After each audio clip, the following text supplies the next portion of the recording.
Férias coletivas. Esperar ver se entra alguém. Galera, é o seguinte. Na verdade, eu vou gravar essa live novamente, porque eu salvei e não ficou bem, ficou sem áudio, não entendi bem o que foi. E aí, na hora que eu fui postar lá no YouTube, não ficou legal e eu vou gravar novamente. Então, se você tem alguma dúvida sobre férias coletivas, essa live vai tratar só sobre férias coletivas. Só entrou, o Aridan, que estava presente na live passada, que inclusive me fez um questionamento sobre as empresas do Simples. Eu vou pontuar aqui o que a regra fala sobre férias coletivas. Nós temos basicamente 2 artigos que falam de férias coletivas na CLT. Primeiro nós temos o artigo 139, que diz o seguinte: poderão ser concedidas férias coletivas a todos os empregados de uma empresa ou de determinados estabelecimentos ou setores da empresa. Ou seja, férias coletivas não necessariamente será para todos os trabalhadores de uma empresa. Pode ser apenas para um setor específico, tá? Desde que abranja todos os trabalhadores daquele setor, ok?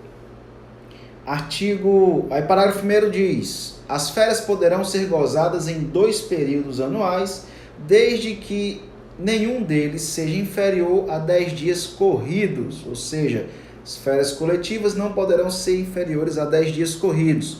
Calma, que eu sei que Raquel vai pergunta, mas tenha calma. Parágrafo 2º. Para fins previstos neste artigo, o empregador comunicará ao órgão local do Ministério do Trabalho, com antecedência mínima de 15 dias, as datas de início e fim das férias, precisando quais os estabelecimentos ou setores abrangidos pela medida. Parágrafo 3º. Em igual prazo, o empregador enviará cópia aludida da comunicação aos sindicatos representativos das respectivas categorias profissionais e providenciará a fixação de aviso nos locais de trabalho.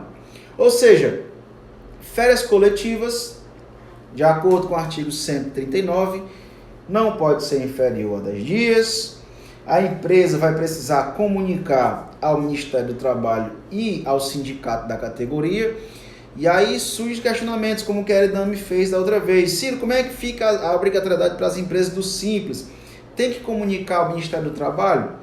Gente, embora lá no artigo 51, salvo engano, da lei do Simples Nacional, lei complementar 123, dispense essa informação para o Ministério do Trabalho, eu sugiro comunicar, até porque você vai também comunicar ao sindicato da categoria, tá? Então eu sugiro que faça essa comunicação. Um outro ponto a respeito dessa situação é: Ciro, o sindicato não quer aceitar o comunicado de férias coletivas porque os trabalhadores não estão mais contribuindo.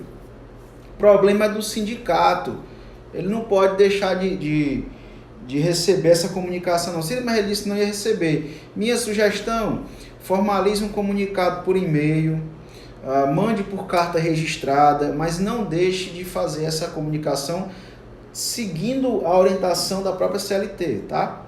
Artigo 140. Os empregados contratados há menos de 12 meses gozarão na oportunidade férias proporcionais, iniciando-se então novo período aquisitivo.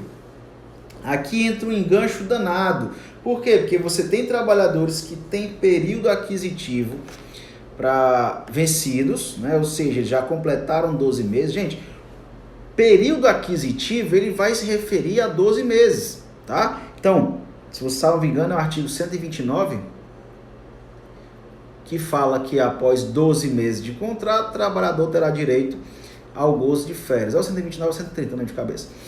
Então, existem situações de o trabalhador entrou no começo do ano, no meio do ano, enfim, ele entrou antes de completar o período aquisitivo de férias, ou melhor, a empresa resolveu dar férias coletivas antes que ele complete o direito ao gozo das férias. Tá, Ciro, nesse caso, o que é que eu faço?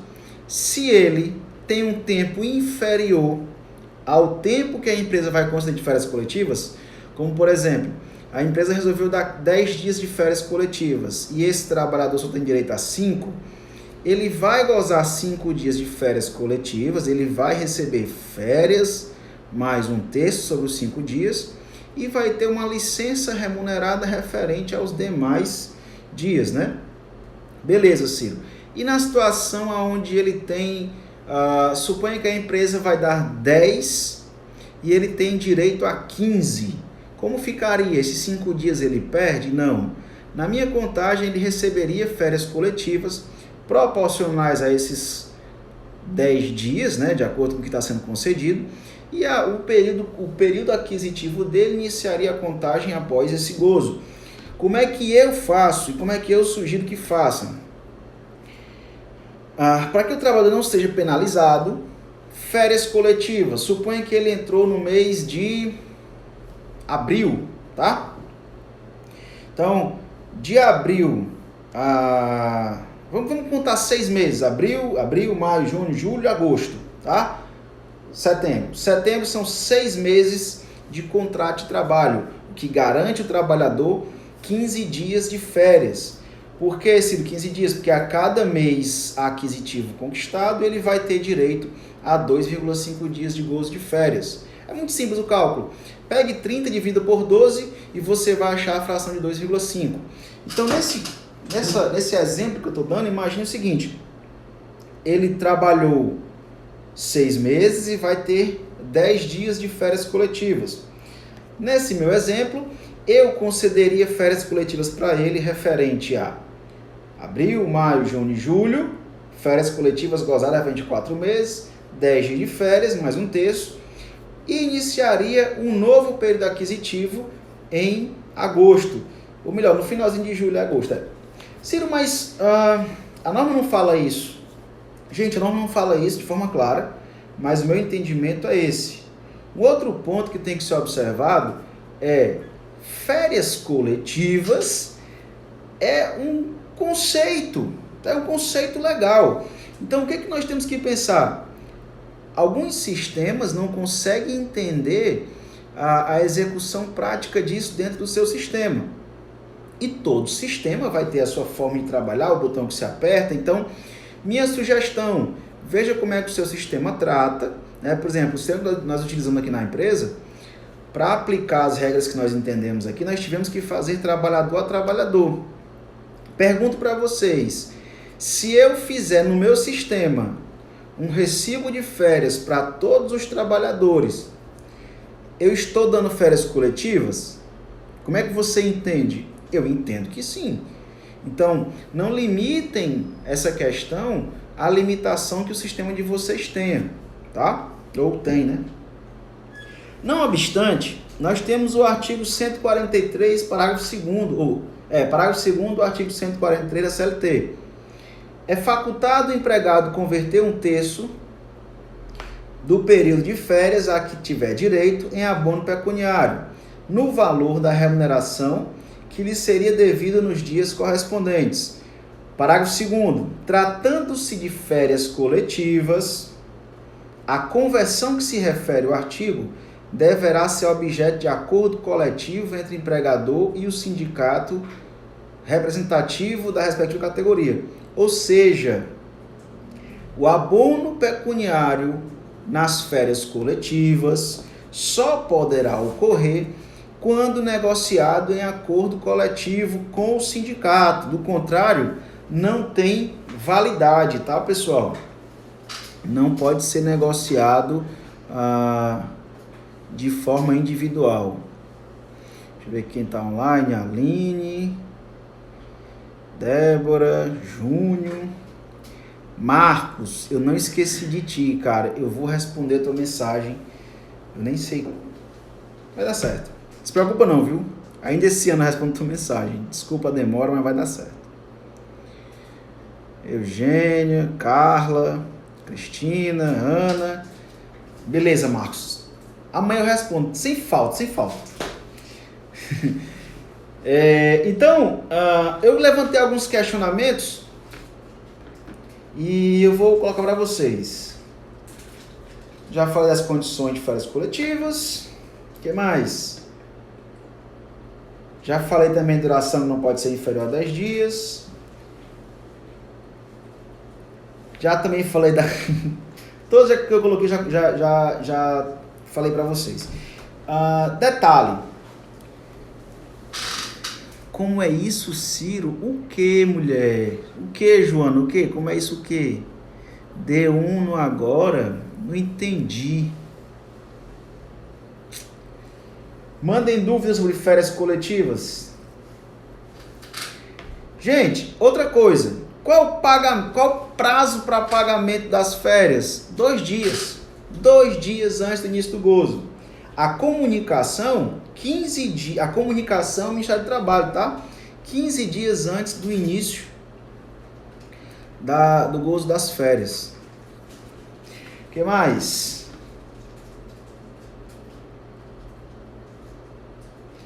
Falei. Que já foi. Férias coletivas sem abono pecuniário. Bom, o comum é que férias coletivas não tenham abono pecuniário. Por quê? O abono pecuniário é a possibilidade de venda legal de férias, né? Então, o empregado pode ter aí convertido, desde que solicitado, 1/3 do seu período de férias em pecúnia. E aonde é pago para ele lá no recibo de férias, remuneração de férias, remuneração de 1/3 de férias, abono pecuniário. E durante um período que ele deveria estar gozando férias, ele vai estar trabalhando. Logo, ele recebe o salário por isso e recebe de forma indenizatória lá o abono pecuniário no recibo de férias. Tá? Acredito que seja isso. Se você tiver alguma dúvida, pode colocar aqui embaixo ou me manda aí por mensagem que eu vou ter todo o prazer do mundo de responder. Beleza? É isso. Tranquilo, né? Grande Irle. Pronto, agora eu acho que ficou legal. Não ficou tão bom quanto o outro lá, mas o outro ficou sem ar nem que nada. Posso comprar todos os dias, não?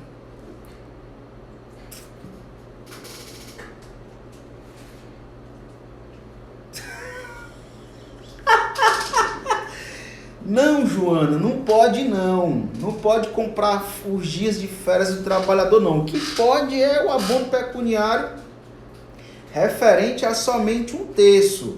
A regra do abono não muda porque foi vinculada ao acordo com o sindicato, tá? Continua mantendo, tanto que o próprio artigo que traz isso é o parágrafo 2º do artigo 23, que fala do abono pecuniário no capítulo de férias. Eu sei que tem uns estados por aí, na verdade tem uns países, né, que no Brasil não acontece essa questão de compra de mais de 1/3. Eu sei que aqui no Brasil não acontece, não é uma prática comum. E é isso, tá? Dúvidas, mandem aqui. Ai, meu Deus, é muita coisa. E valeu, pessoal. Abraço, tchau, tchau. E até depois. Não esquece de curtir, compartilhar e mandar para os amigos. Valeu!